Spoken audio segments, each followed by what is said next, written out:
I had lunch today with an MBA executive, and one of the top three subjects, as it always seems to be, if not daily, weekly, is how do we grow our brand globally? How do we pay for that? How do we draw revenue out of that? What is the ROI on that?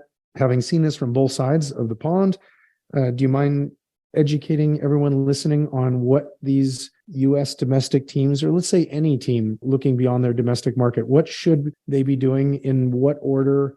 Where is the ROI? Can you give us your playbook essentially? Sure. I'll give you the short version of our playbook, and that's 4 steps that we do. First, we come in and we help define what those goals are mid and long term, and they need to be mid and long term, not short term. Those goals can be anything from sponsorship revenue to broader commercial revenue, fan development, database growth, player development, recruiting new investors, all sorts of things that we can look at for defining those goals. And that sets the base for everything else you're doing. Second, we would review and recommend the markets that you should go into based upon a variety of criteria.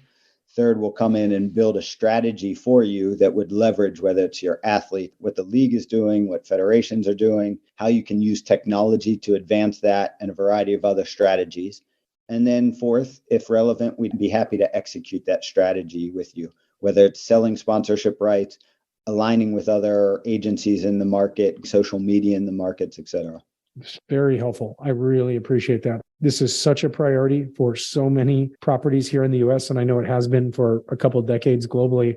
That's really sage advice, and I appreciate the fact that you have such a clear process. Can you give me an example of ROI? Because I just can't resist. I'm in the measurement business here. Let's take NBA, since I brought that up earlier, and it's growing at such an amazing clip on a global basis. I'm your average NBA team in an average market. Maybe I've got an international player, but he's not in like the perfect market, right? So there isn't an obvious path. And you said mid to long term. I appreciate that vision. What can I expect? How much do I have to spend? And what can I realistically expect back? And what forms of revenue and international growth strategy? Again, it goes back to what your objectives are, but to generate revenue on this, really sponsorship is the lowest hanging fruit. It's not easy. Everybody wants the Golden State Rakuten deal, and not everybody's going to get that. I mean, you see the NBA, and as great as they are at growing their brand globally, they've had trouble getting sponsors, both at the NBA level. They've done a pretty good job in China, Europe, so. But then they've opened the doors to teams to go internationally, and they first allowed 3 international partners. And as far as I'm aware, I don't believe any team had 3 international sponsors. They thought the floodgates would open, and it didn't happen. Mm-hmm. I think part of the issue there is the offering. They just went with their packages, the history of the team, the championships, and all that stuff. And they didn't customize that package. I would recommend that these teams go and customize a package for different markets and regions. However, don't spend the time customizing every individual asset of that. Be kind of firm on what you're offering, and you're either in or not. I'd say international brands are looking for either instant credibility, they're looking for attachment to the star player, and they're looking for visibility. Don't go pitching your CSR program in your local market, because that's not what they're looking for. So I'd say that the teams have a learning curve. The NBA went through it, and they're doing pretty well now. And now the teams are going through the same thing. So I'm avoiding your question of ROI. I think sponsorship is the first one. I think if you want that recruiting deal, it's going to come from doing smaller deals and eventually having somebody step up and come in and be on your patch. And then, that's an easy ROI to say it was worthwhile. Initially, it's going to be through sponsorship and fan development.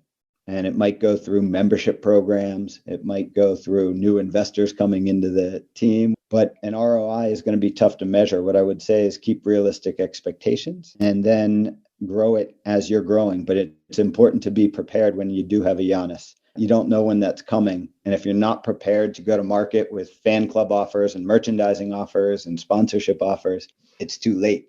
You need to be prepared for when Giannis comes. Well, I hope I can't let you get out of here without asking for a prediction of some kind. And this is one of your greatest areas of expertise. It's obvious the world is moving to global rights and global revenue. The strongest properties in the world are doing this and earning a significant amount of revenue from overseas, wherever that may be for them. Just help us here domestically in the US. What would you predict, let's say, for an NBA team, an anonymous randomized NBA team's international revenue to look like as a percent of their total revenue in the year 2040 and aggregate everything for me, right? Because they're getting money back from the league on TV rights and stuff like that.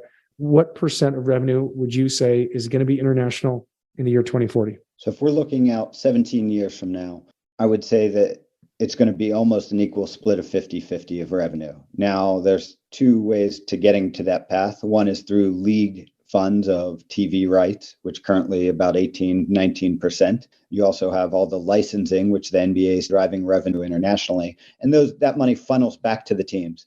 Where the growth area right now is for the teams to go out and create their own revenue through social media, sponsorships, other activities that they can create, like a membership club. I would say by 2040, they should be close to a 50-50 split because the global fan base is so large internationally.